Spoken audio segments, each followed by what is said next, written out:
வருங்கால அரசு பள்ளி ஆசிரியர்களுக்கு ஆல் ஃபார் டீச்சிங்கின் அன்பான வணக்கங்கள். இந்த காணொலியில் நம்ம யூஜிடிஆர்பி இங்கிலீஷின் யூனிட் 2லேருந்து ஒரு டாப்பிக்கான சானட் 18 பற்றி பார்க்க போகிறோம். அது கூட ஷேக்ஸ்பியர் இருக்கார்ல, அவர் தான் சானட் 18க்கு சொந்தக்காரர். இந்த ஷேக்ஸ்பியருங்கிற வார்த்தையை தட்டுனாலே நமக்கு கடலளவு தகவல்கள் வரும். அந்த கடலளவு தகவல்களில் நீந்தி அதிகமாக வெளிவராத முக்கியமான தகவல்களை இந்த காணொலியில் நான் உட்புகுத்தியிருக்கிறேன். உங்களுடைய எக்ஸாமினேஷன் பாயிண்ட் ஆஃப் வியூவில் ஷேக்ஸ்பியரை பற்றின மிக முக்கியமான தகவல்கள் இந்த காணொலியில் இருக்குது. சானட் 18 எக்ஸ்பிளனேஷன் நம்ம பார்க்குறதுக்கு முன்னாடி ஷேக்ஸ்பியரை பற்றின தகவல்களை பார்த்து முடிச்சிடலாம். ஷேக்ஸ்பியர் எப்போ பிறந்தாரு, எந்த வருஷம், ஐகே, இது நமக்கு கண்டிப்பாக தெரிஞ்சிருக்க வேண்டியது. கமெண்டில் பண்ணுங்க பார்க்கலாம். ஷேக்ஸ்பியர் பிறந்த வருஷம் எது? 1564. எந்த ஒரு ரைட்டராக இருந்தாலும் அவங்க இறந்த வருஷம் கூட இல்லாமல் இருக்கலாம், ஆனால் பிறந்த வருஷம் நமக்கு கண்டிப்பாக தெரிஞ்சிருக்கணும். எக்ஸாமினேஷனில் க்ரானாலஜிக்கல் ஆர்டரில் எழுத சொல்லி கேட்குறதுக்கு வாய்ப்புகள் இருக்குது. அதனால் எந்த ரைட்டரை படித்தாலும் பர்த் இயரை மட்டும் மனப்பாடம் பண்ணிடுங்க, எப்படியாவது பண்ணிவிடுங்க. வில்லியம் ஷேக்ஸ்பியர் எந்த வருஷம் பிறந்திருக்காரு? 1564. அண்ட் அவர் இயர் எப்போ எண்ட் ஆகுது? 1616. இவர் ஒரு ஆக்டர், பிளே ரைட், போயட். இவரை என்னன்னு சொல்லுவாங்க? யாருக்காவது தெரியுதான்னு பார்க்கலாம். ஐகே நம்பர் 2, இடையிடையே கேள்விகள் 2. ஷேக்ஸ்பியரை என்னன்னு சொல்லுவாங்க? அந்த வார்த்தை பீல ஆரம்பிக்கும். அச்சச்சோ, 5 எழுத்து வார்த்தை இல்லைங்க, 4 எழுத்து வார்த்தை. என்ன வார்த்தை அது? பாட் ஆஃப் ஆவான் அப்படின்னு சொல்லுவாங்க. த பாட் அப்படின்னு ஷேக்ஸ்பியரை சொல்லுவாங்க. பாட்னா போயட், கதை சொல்லி, ஸ்டோரி டெல்லர் அப்படின்னு அர்த்தம். இன்னொரு சிறப்பாகவும் ஷேக்ஸ்பியர் சொல்லுவாங்க. இங்கிலாண்ட்ஸ் நேஷ்னல் போயட் அப்படின்னு ஷேக்ஸ்பியர் சொல்லுவாங்க. வால்ட் விட்மன் ஆனவர் அமெரிக்காவுடைய நேஷ்னல் போயட். ஷேக்ஸ்பியரோட wife Anne Hathaway, children Susanna, Hamlet, Judith. Hamlet சன்னு, மற்ற 2 டாட்டர். ஹாம்லெட் 11 வயசில் இறந்துருவார். ஷேக்ஸ்பியருக்கு அது பெருத்த இடியாக அமையும். He made himself related to Lord Chamberlain's men. The Lord Chamberlain மென்னை பிற்காலத்தில் என்னென்னு கூப்பிடுவாங்க? கிங்ஸ் மென் அப்படிங்கிற பேரில் கலைக்க ஆரம்பிப்பாங்க. ஷேக்ஸ்பியருடைய ஃபஸ்ட்டு ஃபோலியோ, பிளேஸுடைய ஃபஸ்ட்டு ஃபோலியோ எப்போ வெளிவந்துச்சு? 1623 வெளிவந்தது. இதை யார் வெளியிட்டாங்கன்னு பார்த்தீங்கன்னா ஜான் ஹெமிங்ஸும் ஹென்ரி ஹாண்டலும் சேர்ந்து வெளியிட்டிருக்காங்க. இதில் ஷேக்ஸ்பியருடைய ஒட்டுமொத்த பிளேயில் கிட்டத்தட்ட 2 பிளே மட்டும் தான் மிஸ்ஸிங். மற்ற எல்லா பிளேயும் இந்த ஃபஸ்ட் ஃபோலியோவில் காணப்படுது. இந்த ஃபஸ்ட்டு ஃபோலியோவில் ப்ரீஃபேஸ் எழுதுனது யார் தெரியுமா? இங்கே பாருங்க, பென் ஜான்சன். ஷேக்ஸ்பியருடைய ஃபஸ்ட்டு ஃபோலியோவுக்கு ப்ரீஃபேஸ் எழுதின ஆளே பாருங்க, பென் ஜான்சனே எழுதியிருக்காரு. அவர் ஷேக்ஸ்பியரை பற்றி ஃபஸ்ட் ஃபோலியோவில் என்ன சொல்லியிருக்காரு? Not of an age but for all time. அவர் இந்த ஏஜுக்கு சேர்ந்தவர் மட்டும் கிடையாது, அவர் எல்லா காலத்துக்குமானவர் அப்படின்னு ஷேக்ஸ்பியரை பற்றி பெருமையாக பென் ஜான்சன் ஃபஸ்ட்டு ஃபோலியோவில் எழுதியிருக்காரு. ஃபஸ்ட்டு ஃபோலியோ எப்போ வெளிவந்தது? இடையிடையே கேள்விகள் 3. ஃபஸ்ட் ஃபோலியோ எப்போ வெளிவந்தது? 1623 வெளிவந்தது. இப்போ ஷேக்ஸ்பியருடைய ஏர்லி லைஃப் பார்க்கலாம். பேரண்ட்ஸ் யார்? ஜான் ஷேக்ஸ்பியர், அம்மா மேரி ஆர்டன். ஸ்டாட்ஃபோர்ட் அப்பான் ஆவானுங்கிற ஊரில் தான் அவர் பிறந்து வளர்ந்தார். 26 ஏப்ரல் 1564 பேப்டைஸ் பண்ணாங்க. கிங்ஸ் நியூ ஸ்கூலில் படிச்சிருக்கலாம் நம்பப்படுது. 18 இயர்லேயே அவர் 26 இயர்ஸ் ஓல்டு ஆனா ஹாத்வேயை மேரேஜ் பண்ணிக்கிட்டாங்க. அவங்களுக்கு 3 சில்ட்ரன். அதில் ஒருத்தரான ஹாம்லெட் 11 வயசில் இறந்துட்டாங்க. அதுக்கப்புறம் இந்த 1585 to 92 இருக்குது பார்த்தீங்களா, இந்த இயர்ஸை லாஸ்ட் இயர் ஆஃப் ஷேக்ஸ்பியர் அப்படின்னு சொல்கிறாங்க. ஏன்னா ஷேக்ஸ்பியரை குறித்த தகவல்கள் தெளிவாக இல்லை. அவர் ஆவானை விட்டு கிளம்பி லண்டனுக்கு போயிட்டார், ஏன் போனார், எதுக்கு போனார், இடைப்பட்ட காலத்தில் என்ன பண்ணார் அப்படிங்கிற தகவல்கள்லாம் நமக்கு இல்லை. ஸோ அதில் லாட் ஆஃப் ஸ்பெகுலேஷன் காணப்படுது. தாமஸ் லூசியோட கார்டனில் டீரை வேட்டையாடினதில் வாட்டிக்கிட்டு அப்படி தான் ஓடி போயிட்டாரு அப்படின்னு ஒருத்தவங்க சொல்கிறாங்க. சில பேர் இல்லைப்பா இடையில கொஞ்சம் ஸ்கூல் டீச்சராக ஒர்க் பண்ணார் அப்படிங்கிறாங்க. சில பேர் லண்டனில் தேட்டரில் போயிட்டு ஹார்ஸ் கேரராக ப்ளே பார்க்க வர்றவங்களோட ஹார்ஸை ஸ்டேபிளில் நிறுத்திட்டு போவாங்கல்ல, அந்த குதிரையெல்லாம் கவனிச்சிக்கிற ஒரு ஆளாக கொஞ்ச நாள் ஒர்க் பண்ணார் இந்த லாஸ்ட் பீரியடில் அப்படிங்கிற மாதிரி ஸ்பெகுலேஷன்ஸ்லாம் காணப்படுது. பட் இதெல்லாம் உறுதிப்படுத்த முடியாது, ஏன்னா அதெல்லாம் ஸ்பெகுலேஷன்ஸ். சரி, ஸ்பெகுலேஷன்ஸ்லாம் ஒரு பக்கம் இருக்கட்டும். இப்போ ஷேக்ஸ்பியருடைய ஃபஸ்ட்டு ஃபோலியோவுக்கு ப்ரீஃபேஸ் எழுதின ஆள் யார்? இடையிடையே கேள்விகள் 4. கீழே கமெண்ட் பண்ணுங்க பார்க்கலாம். ஃபஸ்ட்டு ஃபோலியோவுக்கு ப்ரீஃபேஸ் எழுதினது யார்? கமெண்ட் பண்ணிட்டீங்களா?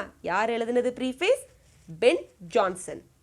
இப்போது தட்டு தடுமாறி லண்டனுக்கு வந்து சேர்ந்துட்டாப்ல ஷேக்ஸ்பியர். சேர்ந்ததுக்கப்புறம் அவருடைய வாழ்க்கை எப்படி இருந்துச்சு அப்படின்னு பார்த்தோன்னா, அவருடைய ஏர்லியஸ்ட் தேட்டர் கேரியர் பற்றின தகவல்கள் வந்து நமக்கு அவ்வளோவா இல்லை. அவர் தேட்டரில் தான் இருந்தாருன்னு தெரியுதான். ஏர்லியஸ்ட் தேட்டர் தகவல்கள் பற்றின தகவல்கள் நமக்கு அதிகமாக இல்லை. கேரியர் பற்றின தகவல்கள் எப்போ தான் நமக்கு ஃபஸ்ட்டு ரெஃபரன்ஸ் கிடைக்க வருதுன்னு பார்த்தீங்கன்னா 1592 ராபர்ட் கிரீன் ஒருத்தர்ப்பா. அவருக்கு வந்து வேலை என்னென்னா, அவர் கண்டெம்பரரி பற்றிலாம் கமெண்ட்ரி கொடுத்துட்ருக்கிறது தான் அவருடைய முக்கியமான வேலை. அந்த ராபர்ட் கிரீனுங்கிற பெருமகனார் தான் ஷேக்ஸ்பியரை பற்றி எழுதின ஒரு வார்த்தை, ஒரு வாக்கியம் இப்போ நமக்கு அவரை குறித்த ஏர்லியஸ்ட் லண்டன் தேட்டர் கரியர் குறித்த ஒரு தகவலாக நமக்கு காணப்படுது. அது என்னன்னு பார்த்தீங்கன்னா, there is an upstart crow. யார்? Shakespeare upstart crow. There is an upstart crow beautified with our feathers that with his tiger's heart wrapped in a player's hide supposes he is as well able to bombast out a blank verse as the best of you, and being an absolute joinous factotum is in his own conceit the only section in a country அப்படின்னு சொல்லிட்டு ஷேக்ஸ்பியரை பற்றி அவருடைய death பெட்டில் இருக்கும்போது அவர் வெளியிட்ட ஒரு ஒர்க்கான கிராஸ்வொர்த் of விட்டில் அவர் சொல்லியிருக்காரு. இதுதான் ஷேக்ஸ்பியரை குறித்து ஒருத்தர் சொன்ன critical comment, earliest critical comment. இதுதான் சொன்னவர் யார்? Robert Greene. என்னன்னு சொல்லியிருக்காரு ஷேக்ஸ்பியரை? Upstart crow, the only Shake-scene, Johannes ஃபேக்டோட்டம்னு சொல்லியிருக்காரு. இது என்ன ஜொகனாஸ் ஃபேக்டோட்டம்னா, ஜாக் ஆஃப் ஆல் ட்ரேட், எந்த வேலையை கொடுத்தாலும் செய்வாப்ல, கெட்டிக்கார அப்படிங்கிற மாதிரி ஒரு வார்த்தை ஜொகனாஸ் ஃபேக்டோட்டம்ங்கிறது. ஸோ கிரீன்ஸ் அட்டாக் தான் earliest surviving mention of Shakespeare's work. So இந்த Greene's attack on Shakespeare Groatsworth of wit, எந்த வருஷம் அவர் அந்த அட்டாக் பண்ணார் ஷேக்ஸ்பியர் மேலே? 1592. Okay. After 1594 Shakespeare plays were only played by Lord Chamberlain men. Lord Chamberlain men கிட்ட தானே அவர் ஃபஸ்ட் அக்வைண்ட் ஆனார். 1594க்கு அப்புறம் ஷேக்ஸ்பியரோட பிளேஸ் எல்லாமே லார்ட் சாம்பர்லைன் மென்னால் மட்டும்தான் நடிக்கப்பட்டது. ஸோ எவென்ச்சுவலாக லார்ட் சாம்பர்லைன் மென் கூட ஷேக்ஸ்பியரும் ஒரு பார்ட்னராக வந்து மாறிட்டார். அதுக்கப்புறமா 1603 குயின் எலிசபெத்தோடைய டெத்துக்கு அப்புறமா, ஓகே, குயின் எலிசபெத்தோட டெத்துக்கு அப்புறமா கிங் ஜேம்ஸ் I வந்து இந்த லார்ட் சாம்பர்லைன் மென்னுக்கு ராயல் பேட்டன் கொடுத்து அவங்கள எல்லாத்தையும் கிங்ஸ்மென்னாக வந்து மாற்றினாங்க. 1603க்கு அப்புறமா லார்ட் சாம்பர்லைன்ஸ் மென் கிங்ஸ்மென் அப்படின்னு அறியப்பட்டாங்க. ஷேக்ஸ்பியருடைய பிளேங்கிறதால அது சூப்பராக எல்லாம் ஓட ஆரம்பித்து அவங்களுக்குலாம் நிறைய காசு வர ஆரம்பிச்சிட்டு இது லார்ட் சாம்பர்லைன் மென். அதில் ஒன் ஆஃப் த பார்ட்னர் தான் யார்? நம்மளுடைய ஷேக்ஸ்பியர். அவங்க ஓனாக ஒரு குளோபுங்கிற ஒரு தேட்டரே கட்டுற அளவுக்கு சக்ஸஸ்ஃபுல்லான பிளே குரூப்பாக லார்ட் சாம்பர்லைன் மென், அதாவது 1603க்கு அப்புறம் கிங்ஸ்மென்னு அறியப்பட்ட லார்ட் சாம்பர்லைன் மென் வளர்ந்துடுறாங்க. அடுத்து 1608 பிளாக் ஃப்ரையர்ஸோட இண்டோர் தேட்டரோடைய ஓனர்ஷிப்பும் இவங்களுக்கு வந்து கிடைக்குது. ஃபஸ்ட்டு ஃபோலியோ 1623 தான் வந்து வெளிவருது. அதற்கு முன்னாடியே ஏர்லியஸ்ட் கோர்ட்டோ எப்போ இருந்து வெளிவருது? 1594 ஷேக்ஸ்பியருடைய கோர்ட்டோ ஒர்க்லாம் நம்மளால் பார்க்க முடியும். பிளே ரைட்டை தவிர ஷேக்ஸ்பியர் வேறு என்னெல்லாம் பண்ணியிருக்காரு அப்படின்னு பார்த்தீங்கன்னா, அவருடைய சில பிளேஸில் நடிக்க கூட செஞ்சுருக்காரு. அவர் பிளேயில் மட்டும் இல்லை, மற்ற சில ரைட்டர்ஸோடைய பிளேலையும் அவர் வந்து நடிச்சிருக்காரு.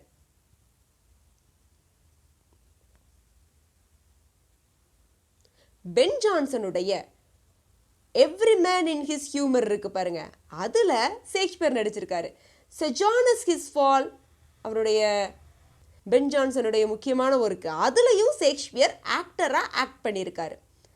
அது மட்டும் இல்லாமல் ஹிஸ் ஃபஸ்ட்டு ஃபோலியோவில் ஷேக்ஸ்பியரை principal actor in all these plays அப்படின்னு சொல்லியிருக்காங்க. ஸோ ஷேக்ஸ்பியர் அவருடைய பிளேஸ்லையும் நிறையா பிளேஸில் அவர் வந்து நடிச்சிருக்காரு. ஸோ எக்ஸாம்பிள் பார்த்தீங்கன்னா, ஜான் டேவிஸ்ங்கிறவங்க என்ன சொல்கிறாங்க, குட்வில் ஷேக்ஸ்பியர் தான் சொல்கிறாங்க. வில்லியம் ஷேக்ஸ்பியரில் good will play kingly roles. So king மாதிரி இருக்கிற ரோல்ஸ் எல்லாம் ஷேக்ஸ்பியர் வந்து பண்ணியிருக்கிறாங்க. அதே மாதிரி ஹேம்லெட்டுடைய father, ghost of Hamlet's father, அதை ஷேக்ஸ்பியர் வந்து நடிச்சிருக்காங்க. Adam in As you Like It, chorus in Henry Five, இந்த ரோல் எல்லாம் ஷேக்ஸ்பியர் ப்ளே பண்ண ரோல் அப்படின்னு நம்பப்படுது. ஷேக்ஸ்பியருக்கு அடுத்து வந்த முக்கியமான பிளேரைட் யாரு? ஃப்ளெச்சர். இப்போ நம்ம ஷேக்ஸ்பியருடைய பிளேஸை பற்றின முக்கியமான விஷயங்கள் பற்றி பார்க்கலாம். First revealed work of Shakespeare என்னன்னு பார்த்தீங்கன்னா Richard II, entire in verse, Henry VI, 3 parts. So இதுதான் first revealed work of Shakespeare. இந்த ஷேக்ஸ்பியருடைய பிளேஸ் எல்லாம் நம்ம டேட் வைஸ் க்ரானாலஜிக்கல் ஆர்டர் படி வைக்க முடியுமான்னு கேட்டால் அது கொஞ்சம் டிஃபிகல்ட்டான டாஸ்க் தான். இருந்தாலும் டெக்ஸ்ட் அனலைசிஸ் மூலமாக ஏர்லியஸ்ட் பிளேஸ் அப்படின்னு சொல்லிட்டு Titus Andronicus, the comedy of errors, the taming of shrew, the 2 gentlemen of Verona, இதெல்லாம் வந்து சொல்கிறாங்க. ஃபஸ்ட்டு ஹிஸ்ட்ரிஸ் ஆஃப் ஷேக்ஸ்பியர் இது எல்லாமே ராஃபெலுடைய Holinshed chronicle of England, Scotland and Ireland அந்த ஒர்க்கில் இருந்து நிறையா எடுத்தாண்டிருக்கு. கதைக்கு, பிளாட்டுக்கு இந்த ஒர்க்கை தான் சார்ந்திருந்துச்சு the earliest history of Shakespeare அப்படின்னு பார்க்கலாம். ஷேக்ஸ்பியருடைய early classical and Italianate comedies என்னன்னு பார்த்தீங்கன்னா midsummer night dream, classical and Italianate, ஓகேவா?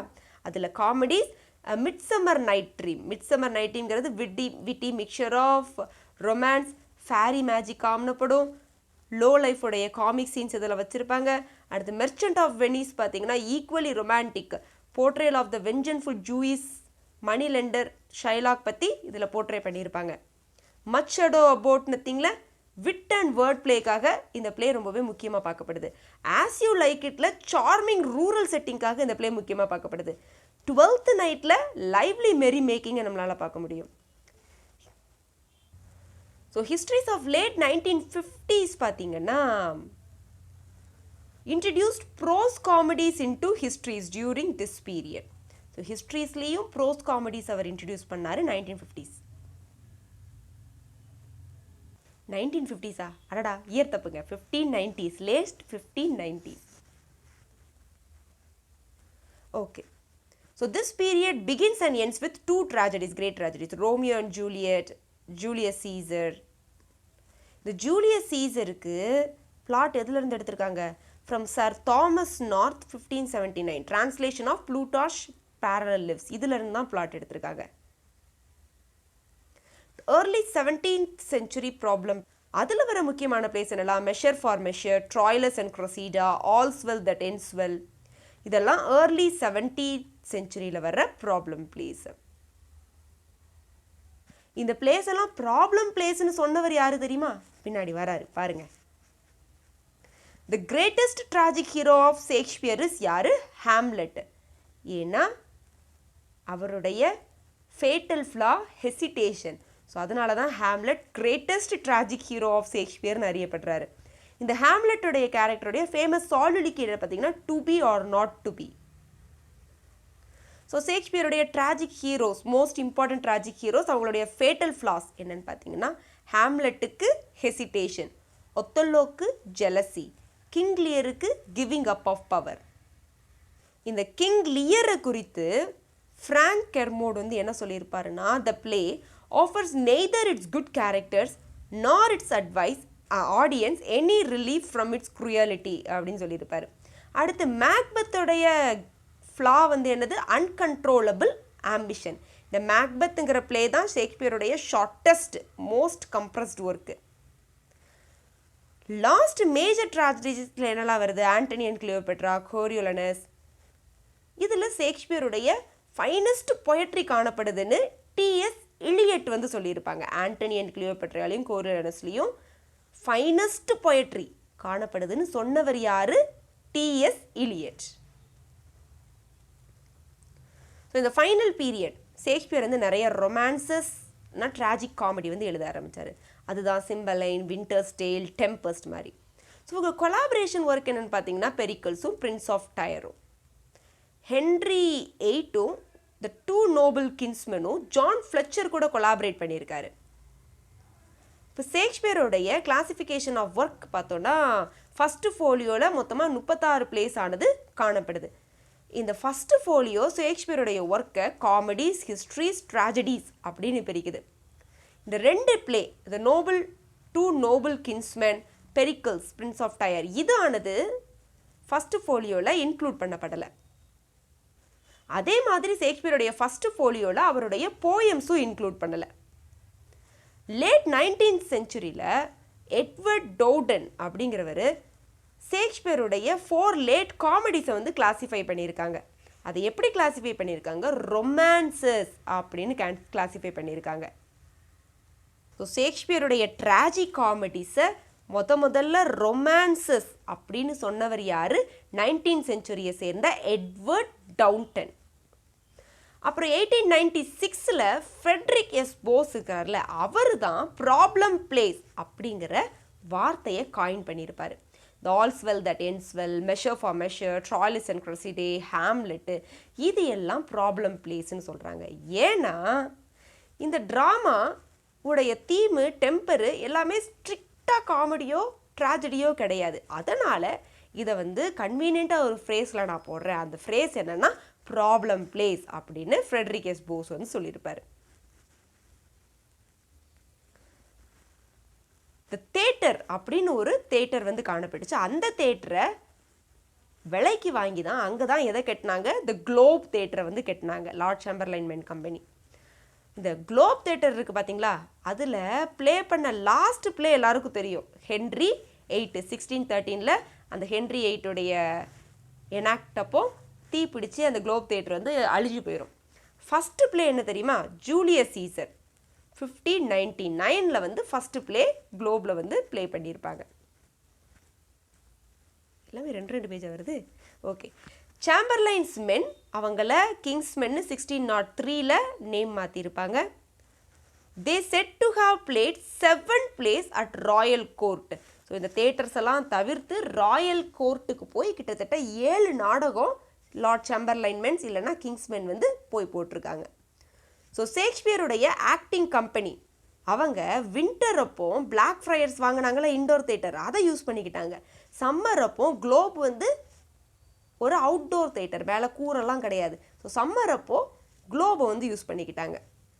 ஸோ ஷேக்ஸ்பியருடைய தேட்டர் கம்பெனிலேருந்து முக்கியமான ஆக்டர்ஸ் யாருன்னு பார்த்தீங்கன்னா ரிச்சர்ட் பர்பேஜ், இவங்க தான் மோஸ்ட் லீடிங் கேரக்டர்ஸ்லாம் இவங்க தான் பண்ணுவாங்க.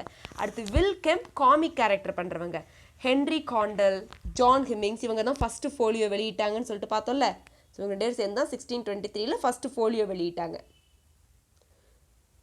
இதுக்கு முன்னாடி கோர்ட்டோவில் காணப்படாத 18 நியூ பிளேயுடைய டெக்ஸ்ட்டு ஃபஸ்ட்டு ஃபோலியோவில் இவங்க தொகுத்து வெளியிட்டிருப்பாங்க. ஸோ இந்த ஃபஸ்ட்டு ஃபோலியோவுக்கு முன்னாடி வந்த கோர்ட்டோஸ் எல்லாமே பேட் கோர்ட்டோஸ் அப்படின்னு சொல்லப்படுது. அது முதல்ல பேட் கோர்ட்டோஸ்னு சொன்னவர் யார்? Alfred bollard.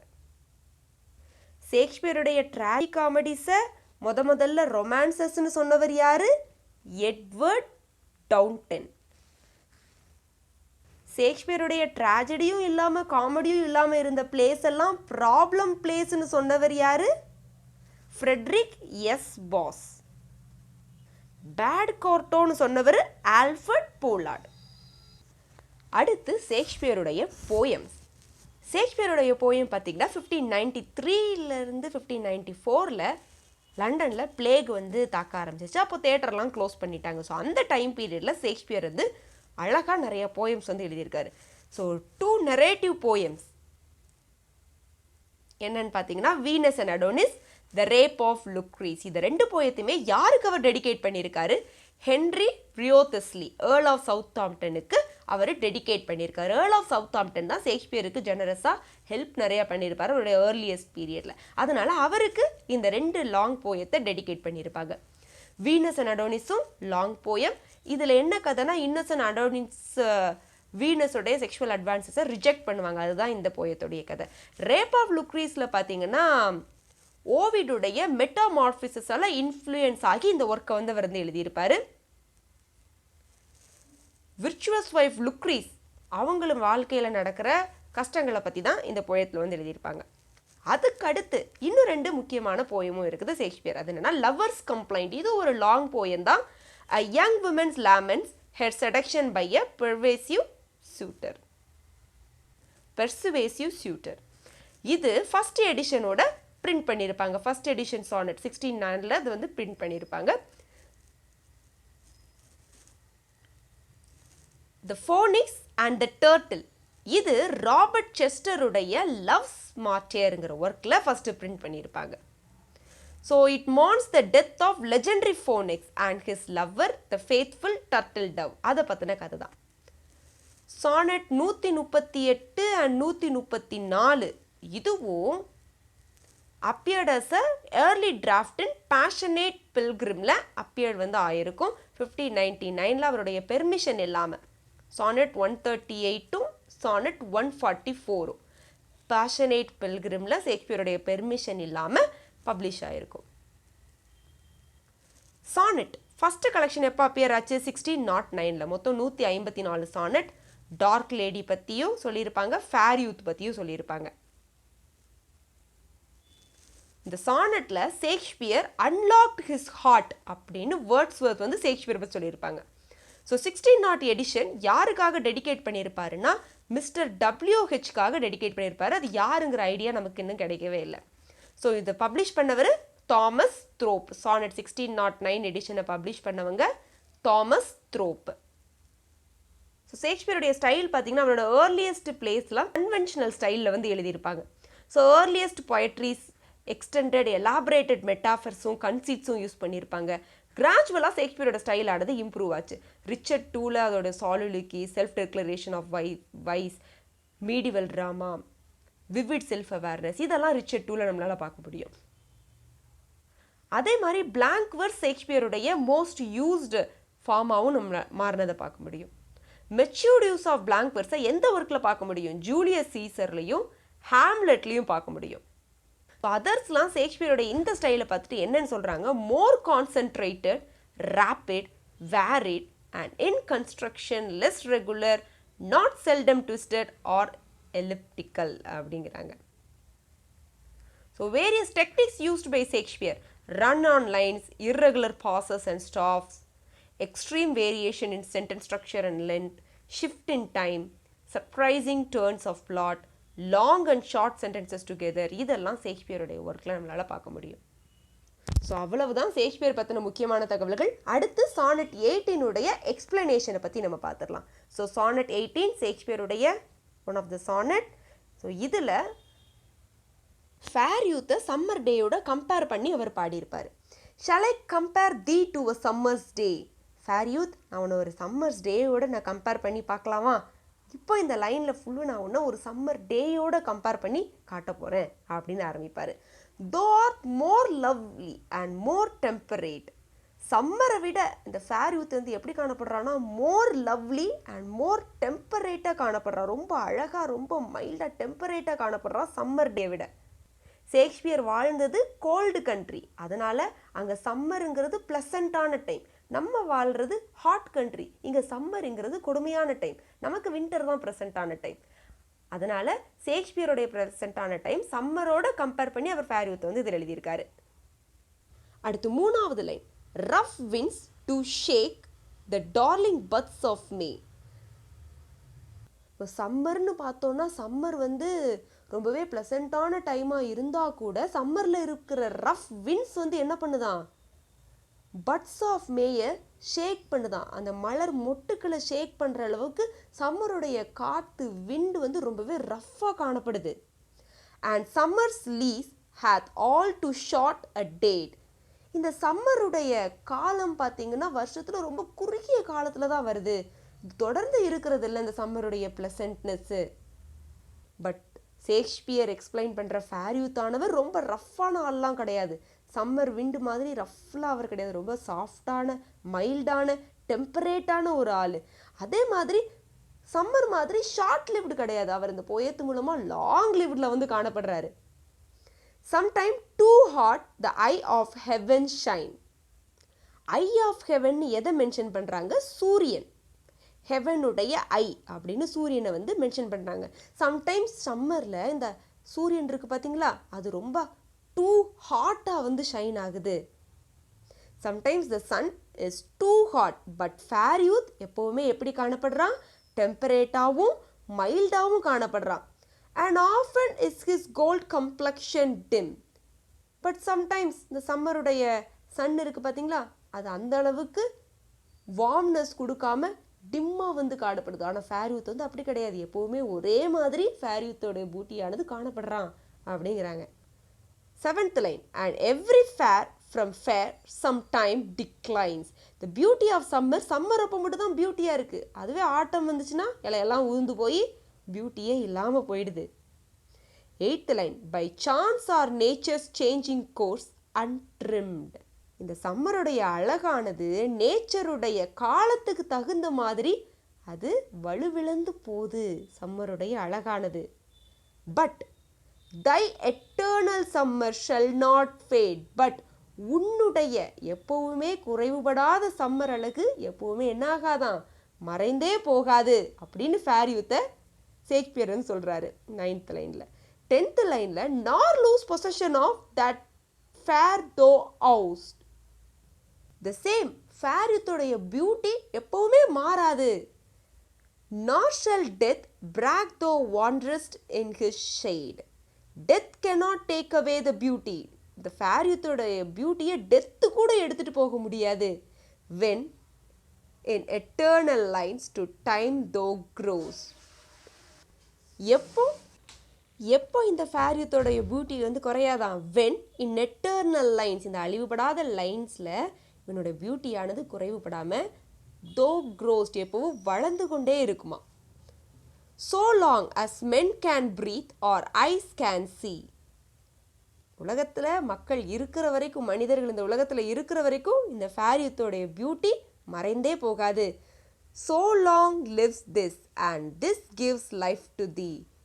இந்த போயமானது இருக்கிற வரைக்கும் இந்த ஃபேர்யூத்தோட பியூட்டி மறைஞ்சே போகாது. ஆனால் சம்மருடைய பியூட்டியானது டைம் மாறி அடுத்த ஆட்டம் வந்துச்சுன்னா மறைஞ்சு போயிடும் அப்படிங்கிறது தான் இந்த போயம்.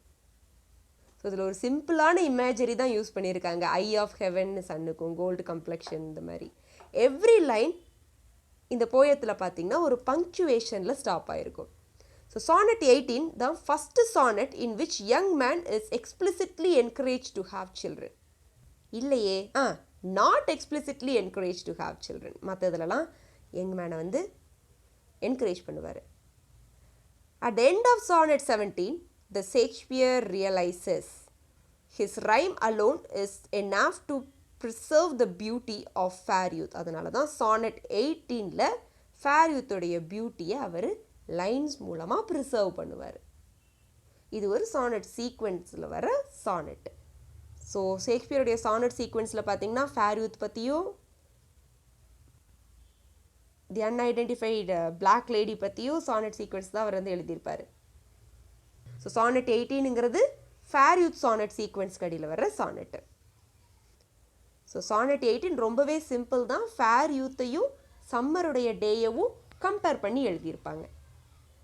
சம்மர் அழகான காலம், அந்த அழகான காலத்தை விட மிகவும் அழகானது என்னென்னா ஃபேர் யூத்தோடைய பியூட்டி. அந்த போயம் இருக்கிற வரைக்கும் ஃபேர் யூத்தோடைய பியூட்டியானது மறைஞ்சே போகாது அப்படிங்கிற மாதிரி அந்த சானட் 18 கம்ப்ளீட் பண்ணியிருப்பாங்க.